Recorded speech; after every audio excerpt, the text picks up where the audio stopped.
Danger Dolan. From shameless motion control knockoffs to games made by a company called Chintendo, we count 15 of the worst blatant console clones ever to empty a granddad's wallet. Number 10. The game theory Admiral, what seems to be a Game Boy Advance clone made for people with no money or eyeballs, where you slot bulky cartridges in the top that hangs over the console like a rooftop. You can't play Game Boy Advance games though, you're stuck with the original Nintendo games, but only Japanese ones, since this machine only supports the Famicom. Through the magic of bootleg production, the screen does indeed support color, and even outputs video to your TV, so it feels like you're actually playing a Japanese Nintendo console while you are hunched 2 inches away from the screen, holding a $2 controller that breaks if you apply pressure. Number 9. The PX3600, heralded as the official merging of the PS3 and Xbox 360 until you've looked at the box at a distance closer than 300 meters.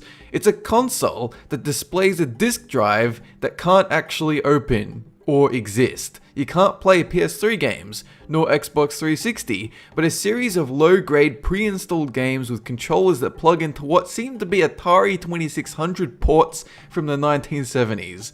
One controller features vibration, more of a dim, vague, occasional pulse than anything else, and the other controller doesn't vibrate at all, because clearly all the production cost went into manufacturing the disc tray that, of course, they forgot to put in. Number 8. The Nintendo Polystation. The Polystation is actually quite a popular knockoff brand, many different iterations of the same thing. Cheap, semi-playable crap designed to trick old people and blind parents. This console doesn't even know what it wants to rip off. It uses the brand and box of the Nintendo 64, the console design of the PS1, Namco games, and a Super Nintendo game cartridge design. Boasting 1 million built-in games, I shit you not, this console comes with a tagline, "It's just not a game anymore," as if they'd taken the opening paragraph from its inevitable copyright infringement notice and used it to promote the actual unit. Also, you might think there's a disc tray at the top of the console, but it's not.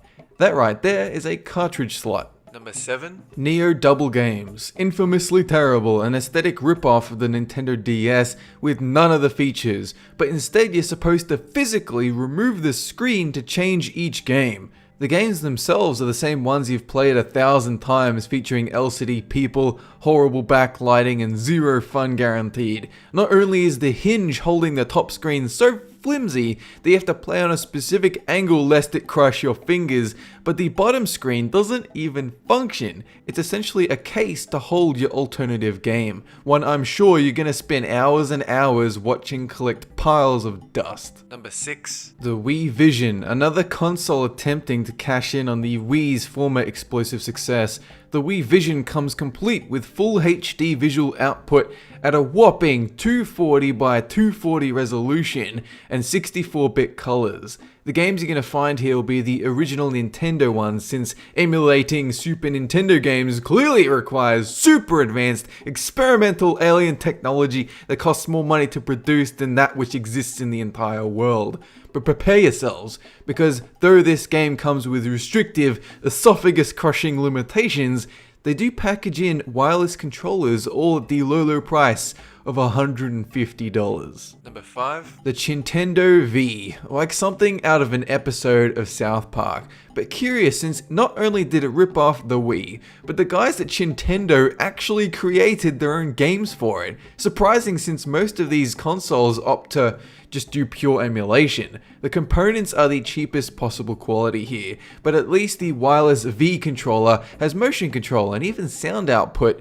Not that it matters when you're playing $2 sprite games rejected from WarioWares. Some aren't that bad, like Bird Night that blends a traditional platformer with balloon fight controls, while others like Fry Egg make you bleed internally. Number 4. Super Megason 4, possibly the greatest console ever.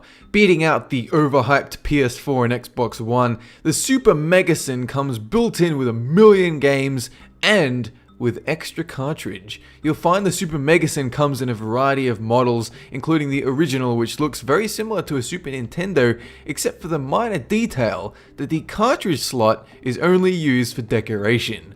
Games are basic reskins of each other, because playing Tetris number 502 in a slightly different shade of almond is every kid's dream. Number 3. iDong, a knockoff of Microsoft's Kinect that actually doesn't do too bad of a job. It doesn't use your body as a controller though, it uses sensors, reflector pads and IR lights to identify the accompanying controller.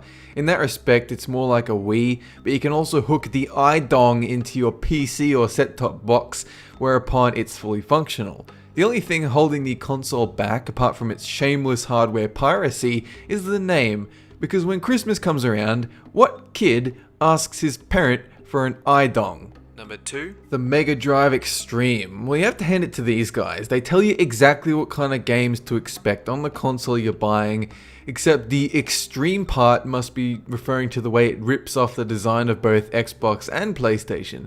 Like the title implies, you can only play Mega Drive / Sega Genesis games here, but the controller, which is a PlayStation design, comes with 6 buttons splurged all higgledy-piggledy all over the tiny surface area. On rare occasions you might find this console with a light gun, but be prepared for the same dodgy quality found in the console itself. Number 1. The Mini Polystation 3. Just when you thought the Polystation couldn't get any better, we find this gem perfectly emulating the graphical fidelity of the PS3 console. The screen folds out from the disc port and you're given a tiny controller that literally fits inside your hand, with the 2 analog sticks replaced with the start and B button. This is a considerable step up from the Mini Polystation 2, which did not have a screen that features backlighting. Truly a technological breakthrough there. This overwhelming package of fun requires 3 AA batteries though, so you might need to start saving up your pennies. That is it for this countdown. Have a good one!